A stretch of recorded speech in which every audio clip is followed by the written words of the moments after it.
What's up, guys? The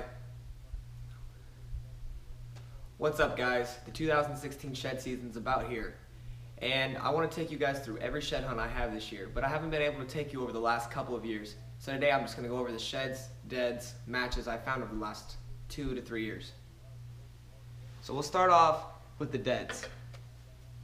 Found this guy last year. Nice 2.5-year-old deer around here.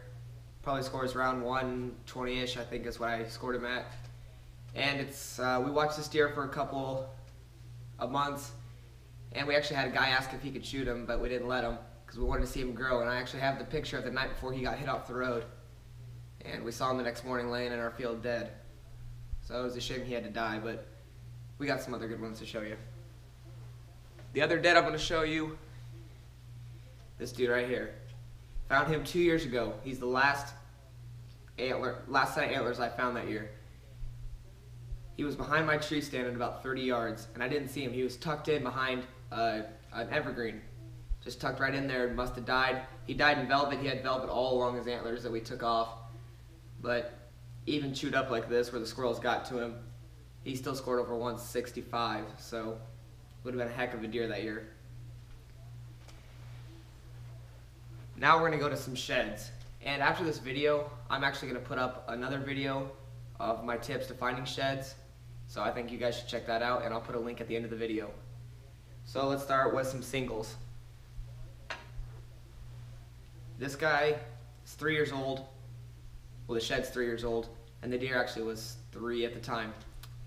We got big history with this deer. He's still alive. We call him Skyscraper because he's got huge tines. Right here he's not very big yet. I mean, he's already getting a pretty big G2, but over the next couple of years I'll find some sheds. I seen him this year, never got a shot, and he'll probably be going downhill after this year. So that's our main goal this year, is to find this set of sheds. Another one I found a couple years ago, this guy right here. Don't know the deer he's off of. It's incredibly heavy. It's because how it's bent. We think he must have got hit in velvet right here, and it caused his antler to bend in almost, it'd come right in front of his face. And the shed score is 70 by itself, so it's one heck of a deer, but he never came back. Now we'll go to some matches real quick. We got this set right here, found it last year. It's got a rope on it, that's my rattling antlers. So nice 5x4, trying to be a 5x5. Heck of a deer. I don't really know where he went this year. I don't think I had him on camera, but I'm sure he's around the area. We got a lot of good spots. Our neighbors have a lot of good spots where he could be hanging out where I don't have cameras. So try to find him this year again.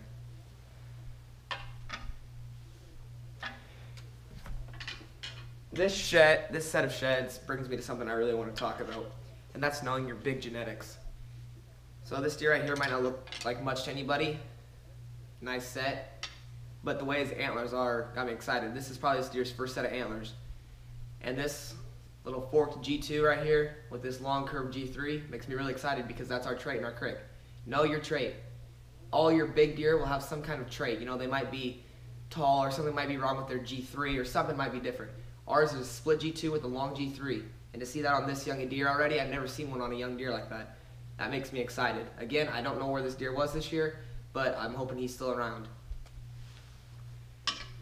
Now we're going to get into a pretty nice set I found 2 years ago.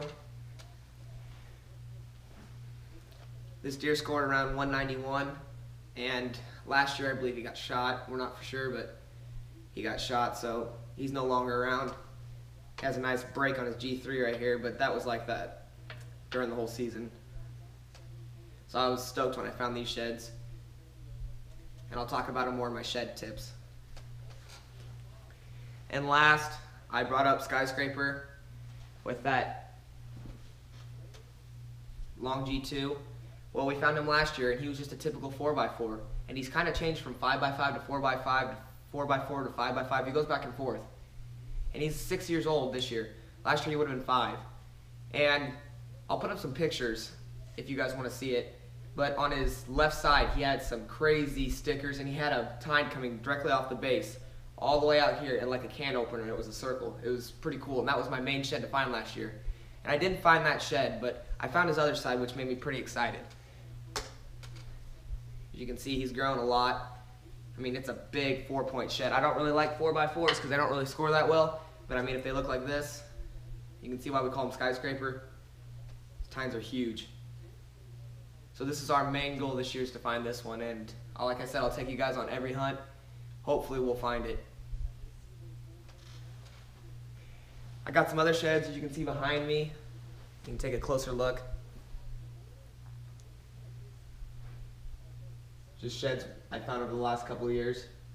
This is where I hang most of them. I don't hang all of them, not the big ones. I don't like to hang those up. But the empty gaps are some of them I took down to show you guys.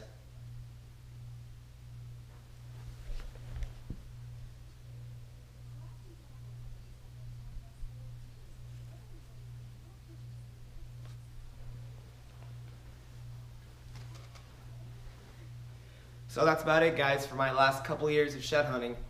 We've had pretty couple successful years. Hopefully we can find the other side to this guy. That's the goal. And like I said, right after this, I'm going to be putting up a shed tip video. So just click on the link right here, and it'll take you to it. Thanks. We'll see you in the season.